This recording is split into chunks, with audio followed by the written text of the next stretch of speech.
누가복음 16장에 보면 비유가 나오는데 이제 불의한 청지기라는 비유가 나옵니다. 이 청지기는 주인의 소유를 낭비했다는 이유로 해고의 위기에 처하게 됩니다. 그러니까 이 청지기가 꾀를 내어서 채무자들을 부릅니다. 그래서 빚을 대폭 탕감을 해줍니다. 기름 100마를 50말로, 말 100석을 8석으로 줄여줍니다. 놀랍게도 이 말을 들은 주인이 이 청지기를 지혜롭다 그렇게 칭찬을 했습니다. 우리가 보기에는 참 불의한 그런 일을 했는데 왜 이 주인은 청지기를 칭찬했을까요? 당시에 청지기는 주인을 대신하는 그런 존재였습니다. 그래서 빚을 탕감해 주는 이런 행위는 곧 주인이 한 것과 똑같은 것으로 여겨졌습니다. 결과적으로 빚을 탕감해 줬다는 것은 주인이 참 관대한 사람으로 평가를 받게 되었고, 빚을 탕감받은 사람들은 주인에게 감사를 했고 칭송을 했을 것입니다. 그 당시에는 명예를 대단히 중요시 여기던 시대였기 때문에 이런 주인의 너그러운 일을 한 이 청지기를 해고할 수는 없었을 것입니다. 만약에 그렇게 한다면 주인은 옹졸한 사람이 되기 때문에 그렇습니다. 또 다른 이유는 무엇이냐면, 그 당시에 이 청지기 제도라는 것은 청지기가 그 주인의 소유의 일부를 자기가 갖는 구조였습니다. 그러니까 100석이다 그러면 그 중에 한 20-30%는 자기가 취하는 것인데, 그 빚을 탕감해 줬다 하는 것은 자기의 이익도 역시 포기했다라는 의미입니다. 그래서 이 청지기는 자기의 이익을 포기하면서 어떤 면에서는 더 큰 목표를 달성한 것이다 라고 할 수 있습니다. 자기 것을 포기할 때 어떤 면에서는 정말 큰 것을 얻는 지혜가 나오는 것이지요.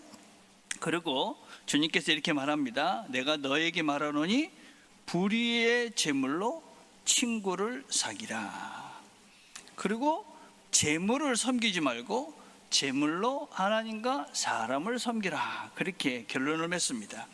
집 하인이 두 주인을 섬길 수 없나니 혹 이를 미워하고 저를 사랑하거나 혹 이를 중히 여기고 저를 경히 여길 것임이니라. 너희는 하나님과 재물을 겸하여 섬길 수 없느니라. 오늘 우리가 같이 살펴볼 본문은 예수님께서 잡혀가시는 그런 부분입니다. 등장하는 세 사람이 있습니다. 본문은 이렇게 시작을 하죠. 예수께서 이 말씀을 하시고 제자들과 함께 기드론 시내 건너편으로 나가시니 그곳에 동산이 있는데 제자들과 함께 들어가시니라. 이 동산은 우리가 잘 알고 있는 겟세마네 동산을 말합니다. 그곳은 가끔 예수께서 제자들과 모이시는 곳이므로 예수를 파는 유다도 그것을 알더라. 여기서 예수를 파는 유다도 알더라 하는 말은 단순한 지리적인 그런 의미가 아닙니다. 이것은 종종 주님과 함께 이 가룟 유다도 이곳에 와서 교제하고 기도하고 거닐고 하면서 시간을 보냈던, 어떤 면에서 참 추억이 있었던 그런 장소였습니다. 그런데 이곳이 지금 어떤 곳으로 바뀌느냐? 배신의 장소로 바뀌게 되어집니다. 가룟 유다는 예수님을 팔았다, 그러니까 넘겨줬다 그 말인데, 이 가룟 유다로 인해서 예수님이 이제 그 대제사장들에게, 장로들에게 넘겨졌다. 그래서 예수님을 파는 현장이 바로 이 겟세마네 동산이 되어진 것입니다. 여러분, 왜 가룟 유다는 예수님을 그렇게 따라다니면서 많은 기적도 보았고 이적도 보았고 많은 것을 보고 듣고 했는데 왜 예수님을 배신했을까요? 왜 예수님을 팔아버렸을까요? 요한복음 12장 6절에는 그 이유를 이렇게 밝힙니다. 이렇게 말함은 가난한 자들을 생각함이 아니요 그는, 여기서 얘기하는 그는 가룟 유다를 말합니다. 도둑이라 돈깨를 맺고 거기 넣은 것을 훔쳐 가밀어라. 유다가 예수님을 따르는 이유는 무엇이었냐면, 그가 예수님을 따라다니며 하나님을 배우고 또 하나님의 그 뜻을 따라 살려는 것이 아니라 돈을 얻기 위해서, 돈을 목적으로 해서 예수님을 따라다닌 것입니다. 성경은 돈으로 사람을 친구로 사귀라 그렇게 얘기했는데, 가룟 유다는 사람을 통해서, 예수님을 통해서, 하나님을 통해서, 하나님을 도구로 해서 돈을 얻으려 했던 사람입니다. 우리가 사람을 도구로 사용하면 그 사람은 사단의 도구가 되어집니다. 사람을 도구로 사용하는 그곳은 바로 사단이 역사하는 것이고, 그 사람은 사단의 도구가 돼서 자기 인생도 망치고 다른 사람의 인생도 망치는 인생이 되어집니다. 이런 현상은 지금 우리 주변에서 너무 많이 일어나고 있습니다. 제가 며칠 전에 손석희 씨의 질문이라는 프로그램을 보게 됐습니다. 근데 그 프로그램은 어떤 지금 일어나고 있는 여러 가지 종교적인 또 정치적인 그런 현상들에 대해서 신학자들과 여러 종교 전문 기자가 나와서 토론을 하는 그런 프로그램이었습니다. 지금 우리나라의 사이비가 어느 정도 되느냐? 한 200만 정도가 된다고 그럽니다. 200만. 그러니까 우리 고신 총 숫자가 20만이 될지 말지 이 정도인데, 거의 10배가 되는 사람들이 이단에 빠져 있다. 왜 이단에 빠지느냐? 거기 나오신 패널 중에 한 분이 배덕만 교수님입니다. 이분은 서울대 종교학과를 나와가지고 예일대학과 두루신학교에서 신학을 공부하시고, 지금은 느헤미야 학원, 느헤미야라는 그런 연구원의 원장으로 계시는 참 좋으신 그런 훌륭하신 분입니다. 근데 이분이 이전에 섬겼던 교회에서 섬겼던 그 교인 중에 한 분이 신천지로 갔다고 그럽니다. 그래서 그분을 만나서 물어봤답니다. 아니, 왜 여기서 신천지로 갔습니까? 그러니까 이분이 뭐라고 얘기하냐면, 목사님은 이런저런 이야기도 하고 이런저런 견해도 이야기하는데 여기는 딱 한 가지만 이야기합니다. 그래서 간단하고 분명해서 내가 신천지로 갔습니다. 여러분, 바른 목회자들은, 정상적인 교회는 여러 가지 다양한 신학적 견해와 여러 가지 이론들과 여러 가지 하나님의 모습들을 가리킵니다. 그리고 스스로 선택하고 결정할 수 있는 능력들을 키워주는 것이 정상적인 교회의 모습입니다. 이것만 맞다, 이것만 오직 맞다, 우리 교회만 맞다, 이런 것들을 우리는 사이비, 이단이라고 그럽니다. 우리 교회만 맞다, 그런 것이 바로 사이비고 이단입니다. 이것만 하나님이다, 그렇게 말할 수 있는 인간은 존재하지 않습니다. 하나님만이 유일하게 이것이 하나님이다, 내가 하나님이다 라고 말할 수 있는 것이기에, 그렇게 말하는 사람은 감히 자기가 하나님의 자리에 올라 앉아있는 존재들입니다. 그래서 나만 맞다 라고 이야기하는, 이것만 맞다 라고 이야기하는 그런 가르침들은 우리가 위험하다, 사이비다 생각하시면 됩니다. 이 사이비나 범죄 조직에 빠져있는 사람들이 왜 빠져나오지 못하고 이렇게 쉽게 그곳에 빠져들게 되는가 하는 것을 심리학자들이 연구한 것이 있습니다. 그게 마이트 이론이라는 것입니다. 이 이단들이나 종교 이런 범죄 집단들은 처음에 이렇게 들어오게 되면 처음 무엇을 하기 시작하냐면 사람으로부터 분리를 시작합니다. 사람으로부터 분리를 시키죠. 두 번째는 정보적 차단을 합니다. 정보를 더 이상 얻지 못하도록 우리가 이야기하는 것만 들어야 돼. 그러면서 정보를 차단합니다. 그래서 신천지에서는 한때 핸드폰을 쓰지 마라, 새로 나온 핸드폰을 쓰지 마라, 이럴 정도로 다른 정보를 듣지 못하도록 그렇게 사람들을 차단시켰습니다. 세 번째는 뭐냐면 정서적으로 통제를 하기 시작합니다. 다른 사람을 만나지 못하고 정보를 얻지 못하니까 자꾸 정서적으로 한 사람을 의지할 수밖에 없게 됩니다. 그러고 난 다음에는 두려움으로 지배합니다. 네가 이 집단에서 나가면 죽는다, 망한다, 지옥 간다. 그래서 인지적인 폐쇄를 하고 관계적 폐쇄를 하고 정서적 통제를 하고 두려움으로 통제를 합니다. 이게 마이트 이론이라는 것인데, 그래서 이단들의 특징들을 다 보십시오. 다 폐쇄시키죠. 어쩌든지 최소의 정보를, 자기들만이 주는 그런 정보, 또 자기들만이 만나는 그 사람들, 그리고 자기만 의지하도록 그렇게 만들어서 그 속에서 헤어나오지 못하게 하고 결국 두려움 속에 그 인생을 살게 됩니다. 이것을 전대 심리학자들은 가스라이팅이라고 부릅니다. 전형적인 패턴이죠. 반복적으로 은밀한 말과 행동을 통해서 상대방이 자신을 의지하고 자신의 판단과 그런 기억들을 다 잘못된 것이다, 내가 말하는 것만 맞다, 이러면서 상대방을, 사람을 조종하는 것을 말합니다. 가스라이팅은 범죄입니다. 여러분 생각을 해보십시오. 자기가 무슨 독생녀다, 참부모다 그러면서 궁전을 지어놓고 거기서 호의호식하는 모습을 보면서도 정신을 못 차립니다. 그죠? 여성을 성적으로 착취하고 온갖 부를 누리는 모습을 보면서도 그 집단에서 나오지 못합니다. 종교 중독이라고 그럽니다. 틀리는 것을, 분명히 잘못된 것을 보면서도 나오지 못합니다. 우리 주변에도 꼭 그렇게까지는 아니더라도 종교 중독에 빠져 있는 사람들이 종종 있습니다.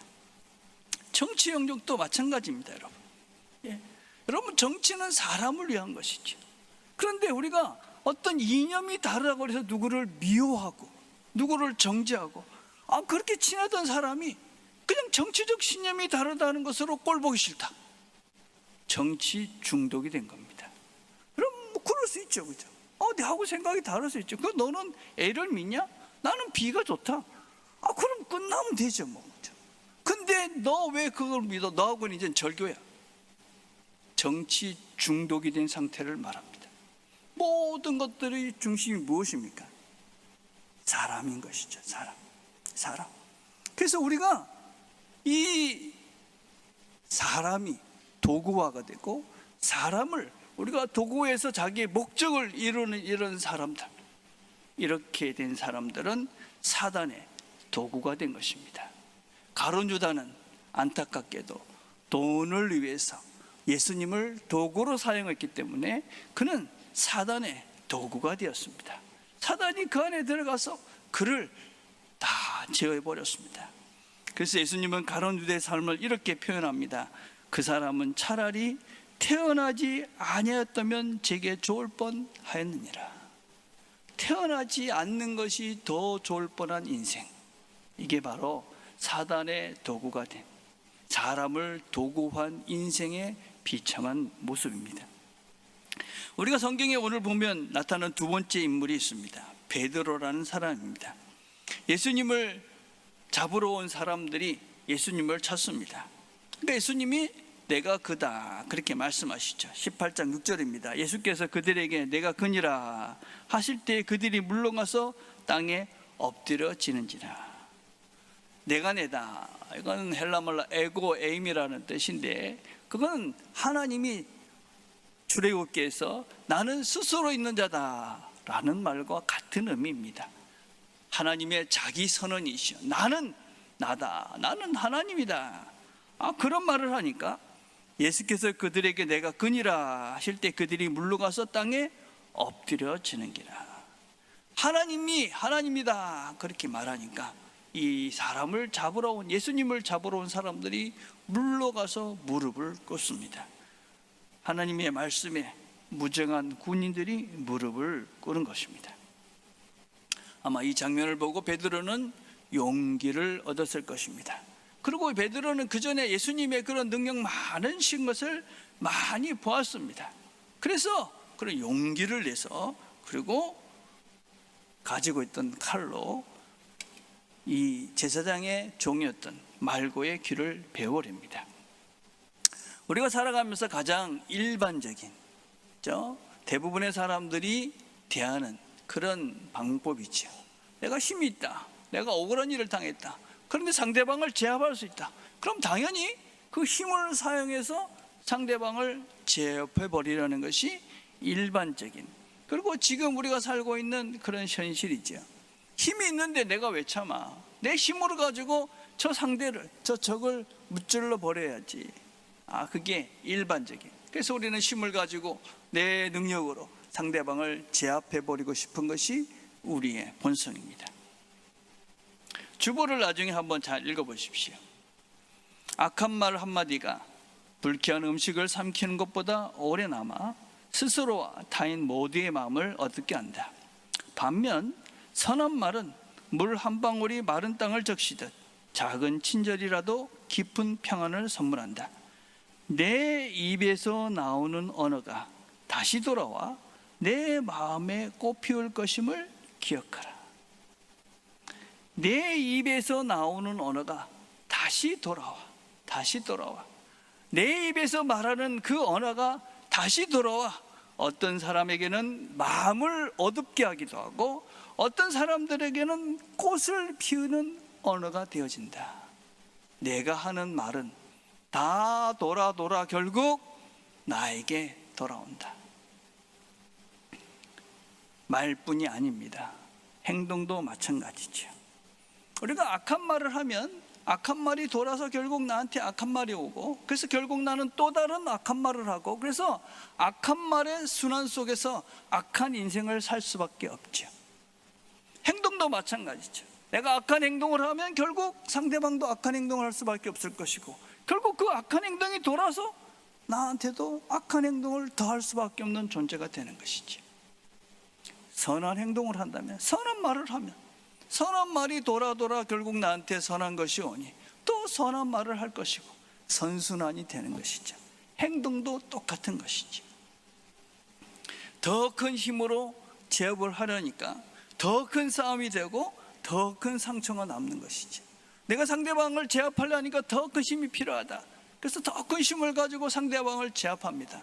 상대방은 제압당하지 않기 위해서 더 큰 힘을 키워서 나에게 더 큰 저항을 하고 더 큰 싸움으로 번지고 더 큰 상처를 남고 서로 죽이고 죽고 하는 것들이 연쇄적으로 끊임없이 이어지죠.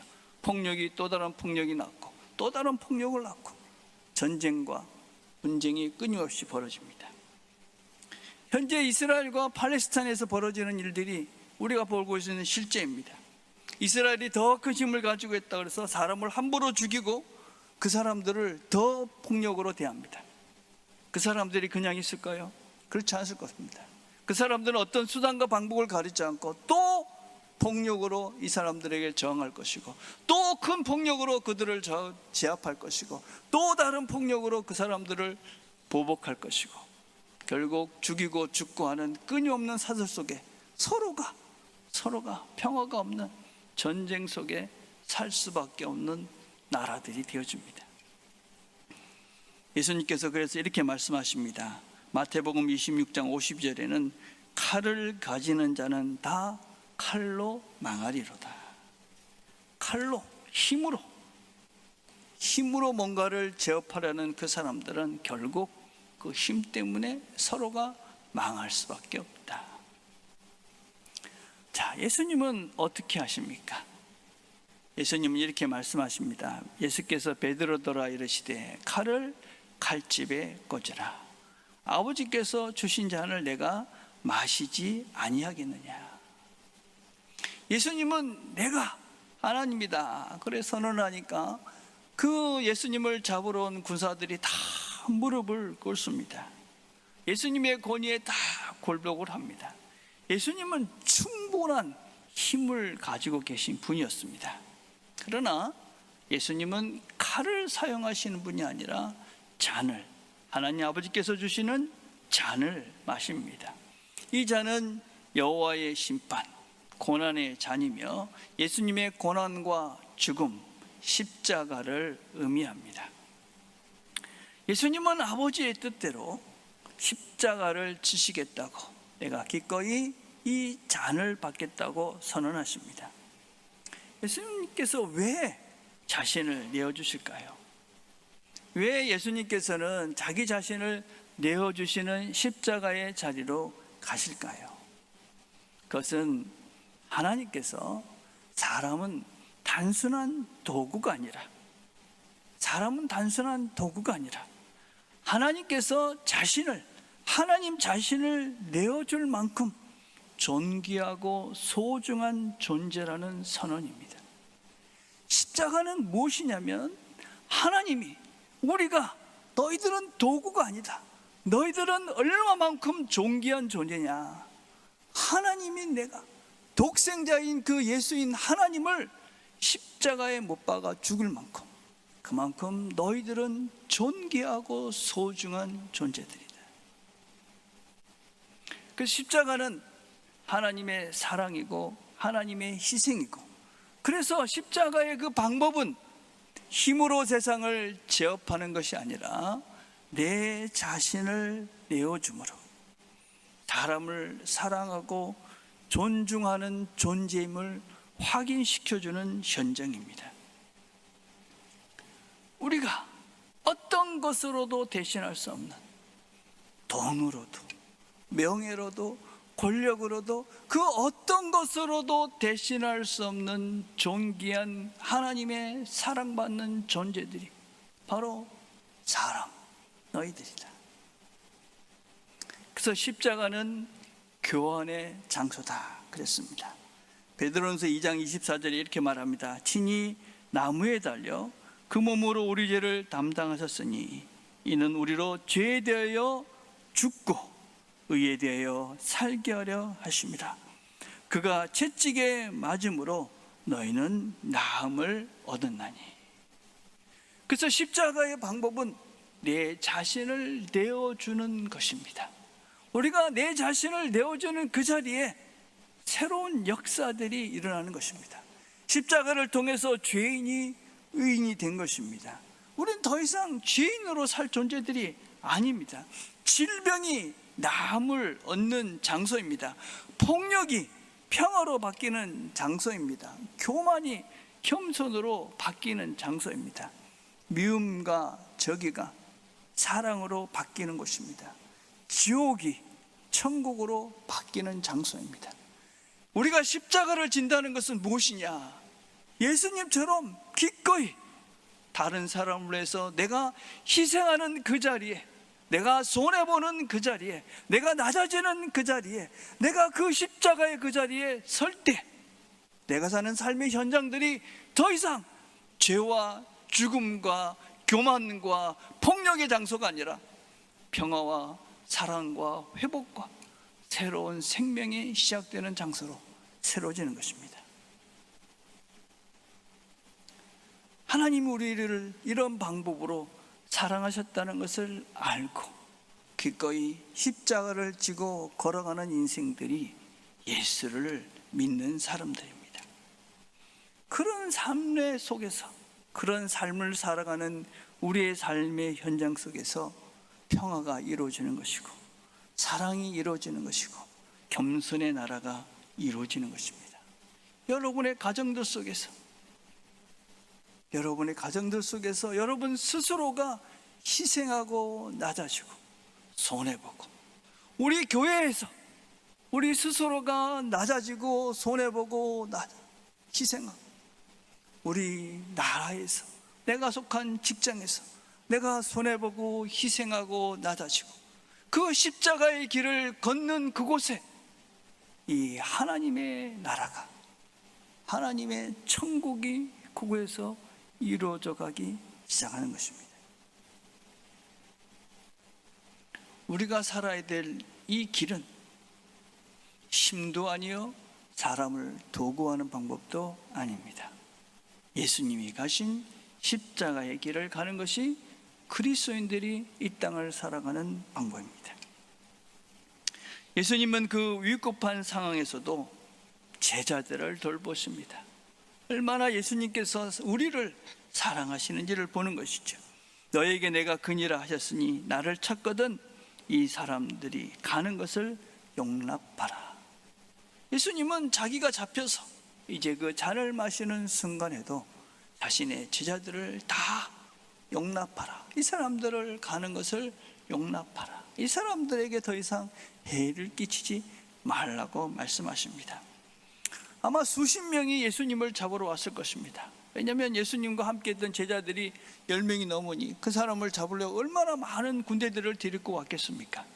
그런데 이 제자들은 다 무사히 도망을 갑니다. 그리고 도망갔던 그 제자들은 예수님의 부활을 경험하고 또 오순절의 역사를 경험하고 성장하고 성숙해서 결국은 시간이 지나고 그들은 예수를 위해서 자신의 모든 것들을 바치는 영광스러운 십자가의 길을 당당히 걸어가는 존재들로 새로워집니다. 예수님은 우리를 보호하시고 또 우리에게 시간을 주십니다. 우리가 이 십자가의 삶을 우리가 살아가라고 오늘도 우리에게 시간을 주신 것이고, 또 우리가 그 십자가의 삶을 통해 너희 가정에서, 우리 교회에서, 네가 속한 그 공동체에서 이 사랑의 나라, 평화의 나라를 이루어가라고 오늘을, 그리고 천국을 누리며 살아가라고 우리에게 오늘을, 시간을 주시고 오늘을 주신 것입니다. 사랑하는 성도 여러분, 여러분들은 어떤 선택을 하시면서 하루하루를 살아가고 계십니까? 유다처럼, 가룟 유다처럼 혹시 사람을 수단으로 이용하며 살고 있지는 않습니까? 베드로처럼 선의는 있지만 세상적인 방법으로 문제를 해결해 가고 있지는 않습니까?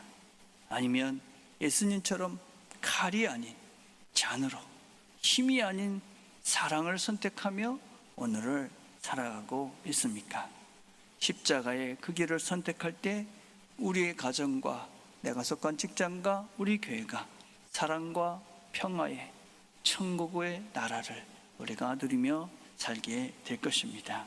이 나라를 누리며 천국을 누리며 살아가시는 저와 여러분들이 되시기를 주님의 이름으로 축복을 드립니다.